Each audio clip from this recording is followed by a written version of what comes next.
계신 성령의 전인 줄을 알지 못하느냐. 너희는 너희 자신의 것이 아니라 값으로 산 것이 되었으니 그런즉 너희 몸으로 하나님께 영광을 돌리라. 고마우신 하나님, 죄로 죽을 저희 인생들을 사랑하셔서 예수 그리스도의 십자가의 은혜로 구원하여 주신 것을 감사합니다.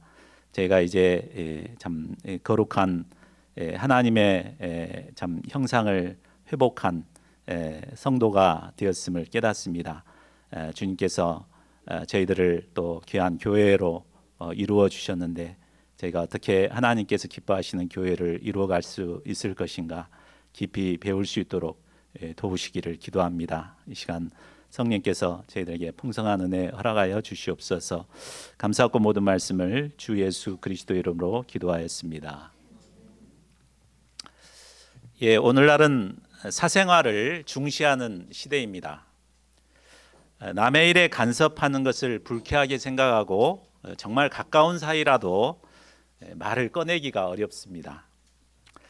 이런 분위기로 인해 교회 안에서 형제나 자매의 잘못을 보고도 못 본 척 외면합니다. 그러나 이것이 정말 옳은 것일까요? 오늘 말씀은 이 문제에 대한 사도 바울의 권면입니다. 사도 바울은 1장에서 4장까지 고린도 교회 내의 분쟁 문제를 다루었습니다.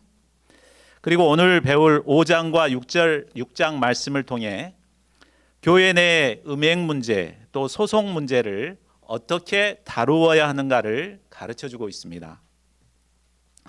본문 말씀을 통해 이를 배우고 공동체 내의 문제를 하나님의 방법으로 해결해 가므로 교회의 거룩함을 지켜나갈 수 있기를 기도합니다. 파트 1, 묵은 누룩을 내버리라. 5장 1절에서 13절입니다. 고린도 교회의 분파 문제 다음으로 심각한 문제는 음행의 문제였습니다. 고린도는 항구 도시였고 성적 쾌락 문화가 일상적인 곳이었습니다. 아프로디테 신전의 창기들로 인해서 음행이 문화화되었습니다. 또한 헬라 철학의 이원론 사상, 즉 몸이 뭘 한 듯 영혼은 괜찮다라는 이원 사상은 음행을 더욱 부추겼습니다. 이런 환경과 사상으로 인해 음행은 고린도 교회를 점점 잠식해 가고 있었습니다. 자, 1절을 보십시오. 사도 바울은 처음부터 고린도 교회들을 심하게 질책합니다. 너희 중에 심지어 음행이 있다함을 들으니 그런 음행은 이방인 중에도 없는 것이라. 누가 그 아버지의 아내를 취하였다 하는도다. 고린도 교회의 누군가가 아버지의 아내, 즉 계모와 음행한 것이 바울의 귀에까지 들렸습니다. 여기서 취하였다라는 동사가 원어에는 현재형으로 쓰여 있습니다. 이는 그 행위가 과거 어쩌다 실수로 한 것이 아니라 과거부터 현재까지 지속적으로 진행되어 온 악이었음을 알 수 있습니다. 이러한 폐륜 행위는 아무리 헬라 문화권이라 하더라도 있을 수 없는 일이었습니다. 그러나 더 큰 문제는 이를 대하는 고린도 성도들의 태도였습니다. 2절을 보십시오. 그들은 마땅히 영적으로 크게 분노하고 이 일을 행한 자를 중징계하고 교회 밖으로 쫓아내야 했습니다. 그러나 그들은 이것을 크게 문제 삼지 않았습니다. 못 본 척 눈 감아주고 그 일 행한 자를 용납하고 있었습니다. 그들이 음행한 자를 물리치지 않았던 여러 가지 이유가 있을 수 있습니다. 음란한 고린도의 영향으로 죄의 개념이 없었기 때문에 그랬을 수 있습니다. 아니면 그 사람과의 개인적인 친분 때문에 일부러 눈 감아 주었는지도 모릅니다. 아니면 그가 교회에서 헌금을 많이 냈거나 사회적으로 영향력 있는 사람이라서 현실적으로 쫓아내기 힘들었을 수도 있습니다. 또 어쩌면 용서의 사랑으로 품어줘야 한다고 생각하고 지가 알아서 깨닫겠지 이렇게 내버려 뒀을지도 모릅니다. 그러나 이 모든 것은 하나님 편에서 생각하지 않고 오로지 자기 생각에 기초하여 인간적으로 판단한 결정이었습니다. 바울은 그것을 한마디로 교만했기 때문이라고 해석하고 있습니다. 교만이란 하나님은 생각하지 않고 자신이 주인이 되어 판단하는 것을 말합니다. 고린도 교인들은 하나님 편에서 생각하지 않고 시대 상황이나 또 자기 생각에 기초하여 판단했습니다. 이것이 교만이요. 바울은 그들의 이런 교만을 지적하고 있는 것입니다. 3절을 보십시오. 사도 바울은 몸으로는 떠나 있었으나 영으로는 그들과 함께 있어서 그 일 행한 자를 이미 판단했다고 말합니다. 일반적으로 정확한 판단을 하기 위해서는 직접 가서 현장을 확인하거나 아니면 당사자를 만나 자처지종 들어봐야 알 수 있습니다. 그러나 사실관계가 명확한 이 일에 대해서는 멀리 있더라도 얼마든지 판단이 가능한 일이었습니다. 4, 5절을 보십시오. 사도 바울은 주 예수님의 이름과 능력으로 그를 사탄에게 내주었다고 선언합니다. 이것은 교회 공동체 밖으로 내보내는 것, 곧 출결을 의미했습니다. 탕자처럼 세상으로 내보내서 고통을 경험하게 하면 그때야 자신의 잘못을 깨닫고 회개할 수 있기 때문입니다. 그래야 할 때 그의 영은 주 예수의 날에 구원을 받을 수 있습니다. 범죄한 사람을 눈 감아주고 용납해 주는 게 사랑이 아닙니다. 죄를 공개적으로 드러내 책망하고 회개하도록 돕는 것이 바로 진정한 사랑입니다. 그러면 교회 공동체에서 음행의 죄가 드러났을 때 이처럼 분명하게 드러내서 징계해야 하는 이유가 무엇입니까? 그것은 가만히 내버려 두면 공동체가 그 악영향을 받기 때문입니다. 6절을 보십시오. 누룩은 왕성한 번식력을 가진 발효제입니다. 누룩은 조금만 넣어도 그 전체에 영향을 미쳐 금방 부풀어 오릅니다. 보이지 않지만 전체에 퍼지는 속도가 매우 빠릅니다. 이 누룩은 순식간에 퍼지는 악영향을 의미합니다. 선한 영향력은 퍼지는 속도가 느립니다. 그런데 반면 이 악영향은 빠르게 번져서 공동체에 치명타를 입힙니다. 그러므로 아무리 작은 악행이라도 심각하고 신속하게 다루어야 합니다. 특히 음행의 죄는 흑사병처럼 빠르게 번지기 때문에 철저히 다루지 아니하면 교회 전체가 무너질 수도 있습니다. 자, 왜 이렇게까지 해야 할까요? 자, 7, 8절을 우리 같이 한번 읽어보겠습니다. 시작. 너희는 누룩 없는 자인데 새덩어리가 되기 위하여 묵은 누룩을 내버리라. 우리의 유월절 양 곧 그리스도께서 희생되셨느니라. 이러므로 우리가 명절을 지키되 묵은 누룩으로 하지 말고 악하고 악의에 찬 누룩으로도 말고 누룩이 오직 순전함과 진실함의 떡으로 하자. 예. 자, 이 말씀은 출애굽기에 나오는 유월절을 배경으로 하고 있습니다. 유월절 양을 통해 장자 재앙에서 구원받은 이스라엘 백성들은 매년 니산월 14일에 유월절을 지킵니다. 그리고 이어서 일주일 동안은 무교절을 지켰습니다.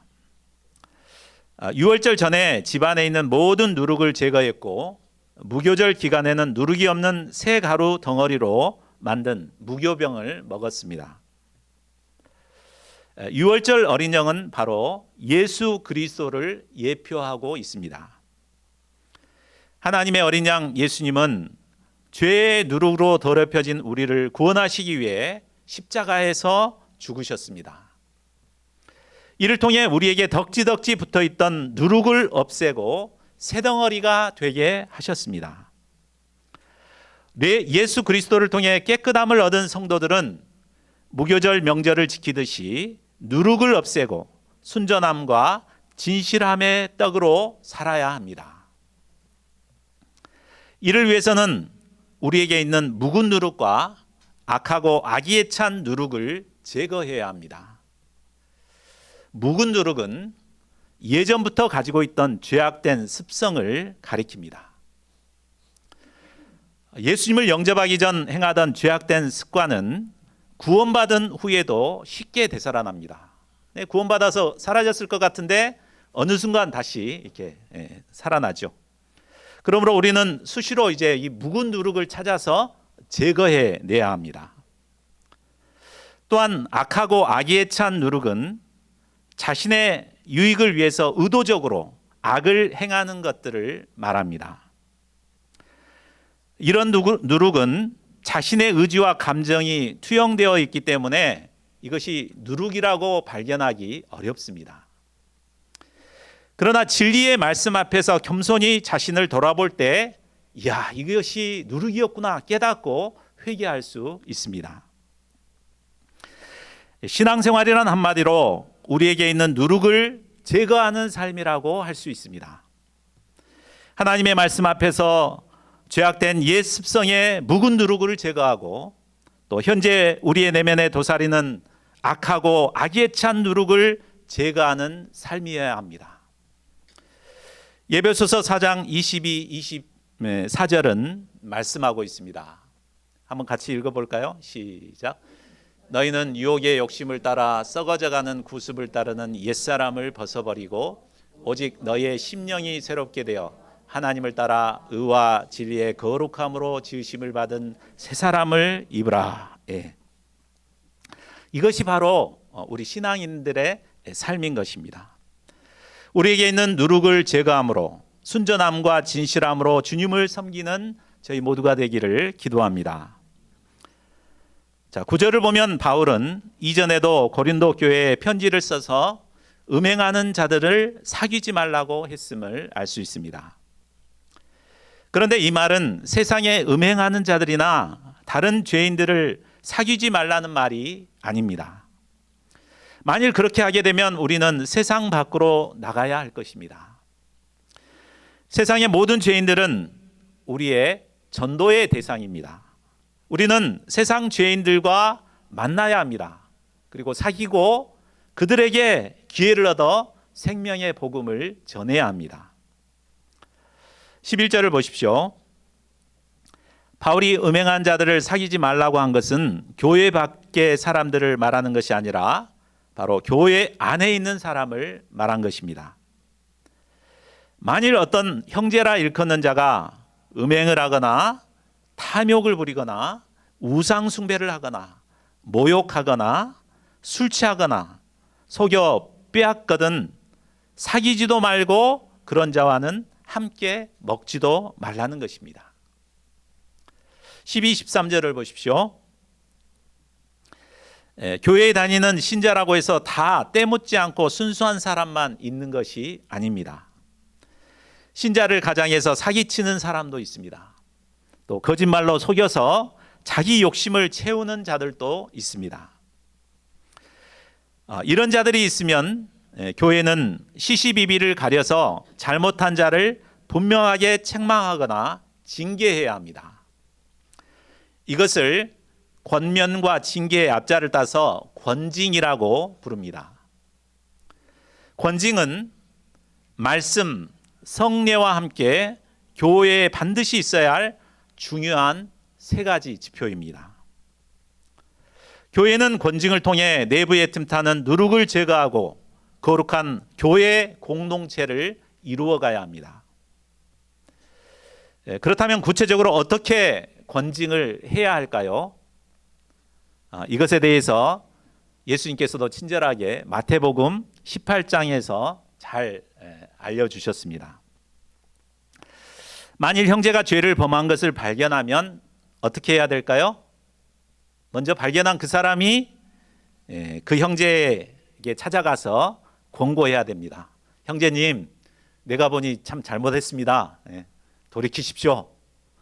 그랬는데도 그 말을 안 들으면 어떻게 해야 됩니까? 다음에는 한두 사람을 데리고 가서 두세 증인의 입으로 확증해야 합니다. 내가 볼 때도 당신 잘못했습니다. 이거 하나님의 뜻이 아닙니다. 회개하십시오. 이렇게 해야 합니다. 그래도 듣지 않으면 어떻게 해야 합니까? 교회 말하고 교회 말도 듣지 않으면 그때는 이방인이나 세리처럼 취급해야 합니다. 이것이 바로 권징의 방법입니다. 교회는 예수 그리스도의 십자가 피값으로 세워진 거룩한 공동체입니다. 세상이 아무리 죄악되어 갈지라도 교회는 순전함과 진실함을 지켜나가야 합니다. 만일 교회가 세속화되거나 순전함을 상실한다면 맛을 잃은 소금처럼 아무 쓸모없는 존재로 전락할 것입니다. 사도 바울의 가르침과 예수님의 방법을 통해 우리 모임 안에 있는 이 누룩을 제거함으로써 거룩한 공동체를 이루어갈 수 있기를 기도합니다. 파트 2, 차라리 속는 것이 낫지 아니하냐. 6장 1절에서 11절입니다. 다음으로 사도 바울은 형제들끼리 소송하는 문제를 제기합니다. 고린도를 비롯한 헬라 문화권에서는 토론과 논쟁을 아주 좋아했습니다. 그래서 어떤 갈등이 생기면 공개적인 법정으로 가지고 가서 시시비비를 가리는 걸 좋아했습니다. 특별한 구경거리가 없었던 당시 사람들은 이게 좋은 구경거리가 돼서 막 재판이 하면 막 사람들이 몰려서 구경을 했습니다. 이것은 일상적인 문화로 자리 잡고 있었습니다. 자, 6장 1절을 보십시오. 고린도 교회에 누군가가 다른 사람과 다툼이 있었습니다. 그런데 이 문제를 성도 앞에서는 해결하지 않고 고발함으로 불신자들 앞에서 재판을 받게 되었습니다. 성도 상호 간에 생긴 다툼은 대개가 돈이 관련된 문제입니다. 교인 중에 돈을 꾸어갔다가 갚지 않았거나 함께 동업하다가 피차간에 해결하기 힘든 문제가 생겼을 때 이 문제를 세상 법정으로 가지고 간 것입니다. 성도들 간에 있어서 물질 문제는 깨끗해야 합니다. 가까운 사이일수록 물질 문제는 분명하고 깨끗해야 합니다. 그렇지 않으면 시험에 들게 되고 관계가 파괴되어 돈도 잃고 사람도 잃게 됩니다. 그러므로 성도들 간에는 될수록 돈거래를 하지 않는 것이 좋습니다. 불가피하게 돈을 빌려야 할 경우는 반드시 약속된 날짜에 갚아야 합니다. 믿는다고 하면서 물질 생활이 깨끗하지 못하여 사람들의 마음에 상처를 준다면 이는 불신자보다 못한 자가 되어버립니다. 사도 바울은 성도 상호 간에 발생하는 문제들은 교회 내에서 해결해야지 세상 법정으로 가지고 가서는 안 됨을 말하고 있습니다. 이는 세상 법정이 불의하다는 뜻이 아닙니다. 어떻게 보면 세상에는 공정한 법이 있기 때문에 법정에서 결정하는 것이 깔끔하다고 생각할 수 있습니다. 그래서 많은 교회 성도들이 분쟁이 있으면 법정으로 가지고 갑니다. 그러나 이렇게 되면은 결국 어떻게 됩니까? 불신자들은 교회와 신자들을 손가락질할 것입니다. 하나님의 영광이 가리게 될 것입니다. 그러므로 교회 내에 문제가 생기면 밖으로 가지고 가지 말고 교회 내에서 원만하게 해결을 해야 합니다. 2, 3절을 보십시오. 바울은 성도들이 세상을 판단할 뿐만 아니라 천사도 판단할 만큼 영적으로 높은 위치에 있는 자들이라고 말합니다. 하나님께서 주신 거룩한 말씀이 있기 때문에 우리는 그 말씀으로 세상과 영적인 세계까지도 판단할 수 있습니다. 그런데도 고린도 교인들은 분쟁이 있을 때 교회에서 해결하기보다 믿음 없는 자들 앞에서 그 문제를 해결하고자 했습니다. 5절에서 7절을 보십시오. 바울은 이런 그들을 부끄럽게 하기 위해 그들에게 묻습니다. 너희 가운데 그 형제 간의 일을 판단할 만한 지혜 있는 자가 이같이 하나도 없느냐?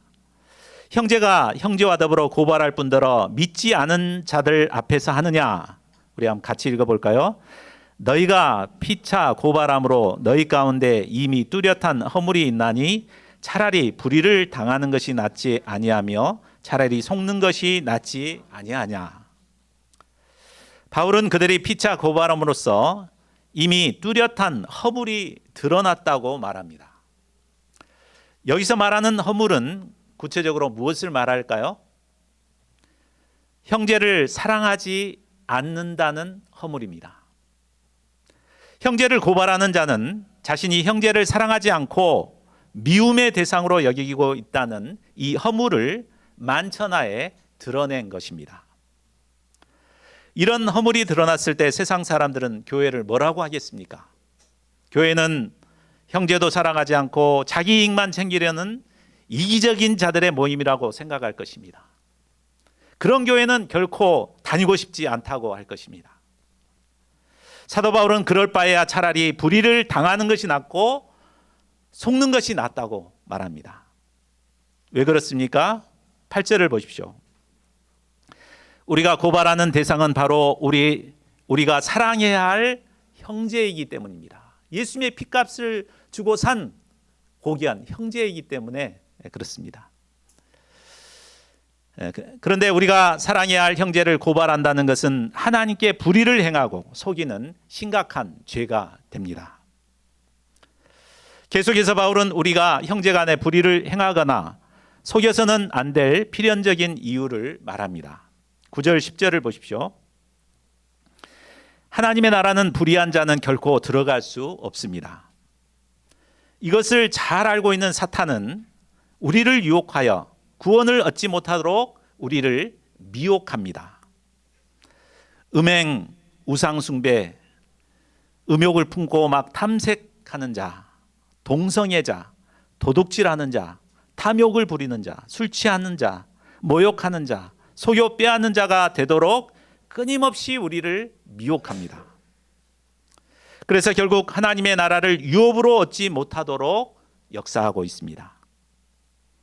그러므로 우리는 이 모든 것이 사탄이 미혹하는 것임을 깨닫고 결코 넘어가서는 안 될 것입니다.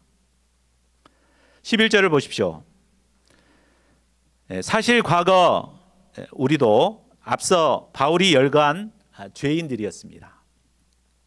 그러나 주 예수 그리스도의 이름으로 또 우리 하나님의 성령 안에서 씻음을 받고 거룩함과 의롭다함을 받았습니다. 이 말은 하나님 나라를 유업으로 받은 자들이 되었다는 말입니다. 영원히 죽어 심판받을 자가 영원한 하나님 나라를 상속받게 되었습니다. 이 큰 것을 얻었는데 무엇이 아까울 게 있겠습니까? 이런 엄청난 은혜를 받은 자가 형제에게 조금 손해봤다고 그것을 찾기 위해서 세상 법정에까지 가지고 가야 되겠습니까? 예수 그리스도의 은혜로 하나님 나라를 상속받은 우리는 1만 달란트 빚을 탕감받은 자와 같습니다. 이런 우리가 형제가 우리에게 진 100데나리온의 빚을 받겠다고 세상 법정으로 끌고 간다면 우리는 결코 하나님 나라를 유업으로 받지 못할 것입니다. 저희 모두가 하나님께 받은 이 은혜를 깨닫고 우리에게 빚진 자들을 통 크게 양보하고 손해나 불이익까지도 기꺼이 기쁨으로 감수할 수 있기를 기도합니다. 파트 3, 너희 몸은 성령의 전인 줄 알지 못하느냐. 12절에서 20절입니다. 이어서 바울은 성도들의 자유에 대해서 말씀합니다. 12절을 보십시오. 모든 것이 내게 가하나 다 유익한 것이 아니요 모든 것이 내게 가하나 내가 무엇에든지 얽매이지 아니하리라. 자, 이 말씀은 그리스도인의 자유를 악용하는 것에 대한 반박의 말입니다. 고린도 교인들 중에는 그리스도 안에서 자유함을 얻었기 때문에 음행까지도 자유롭다고 이렇게 생각하는 자들이 있었습니다. 뭐 구원파들이 그렇게 생각한다 그러죠. 구원받았는데 죄 지어도 이제 괜찮다. 예수 그리스도를 영접한 신학인에게는 무엇이든지 할 수 있는 자유가 있습니다. 그러나 자유를 행하기 전에 그것이 내게 유익한가를 먼저 알아야 합니다. 우리가 구원받기 전에는 죄의 종이 되어서 죄에 얽매이는 삶을 살았습니다. 죄의 소욕이 이끄는 대로 방탕한 삶을 살았습니다. 그런데 예수님께서 십자가와 부활로 우리를 구원하셔서 우리는 자유케 되었습니다. 자유롭게 된 우리는 옳은 일을 할 수도 있고 악한 일을 할 수 있는 자유를 가졌습니다. 주일이면 예배에 나올 수도 있고 꽃구경 갈 수도 있는 자유가 있습니다. 그런데 문제는 한번 악한 일을 하게 되면 그것이 한 번으로 끝나지 않는다는 것입니다. 그것이 우리를 사로잡아 다시 죄에 얽매이는 삶을 살게 하는 것입니다. 이것을 잘 알았던 바울은 모든 것이 가하지만 얽매이지 않기 위해 철저히 절제하며 자기를 관리했습니다. 우리도 바울처럼 무엇이든지 할 수 있는 자유가 있습니다. 그러나 그것이 내게 유익한지 나를 얽매이게 하지는 않는지 생각하며 이 자유를 두렵고 떨림으로 누려야겠습니다. 자, 13절을 보십시오. 음식은 배를 위하여 있고 배는 음식을 위하여 있다라는 말은 당시 고린도에서 흔히 쓰던 말이라고 합니다. 이 말은 성적 욕구를 채우는 자신을 합리화할 때 주로 썼다고 합니다. 쉽게 말해서 몸은 성욕을 위해서 있고 성욕은 몸을 위하여 있으니 하고 싶은 대로 해도 전혀 죄가 되지 않는다라는 뜻이었습니다. 그런데 하나님은 몸이나 성욕도 둘 다 폐하시는 하나님이십니다.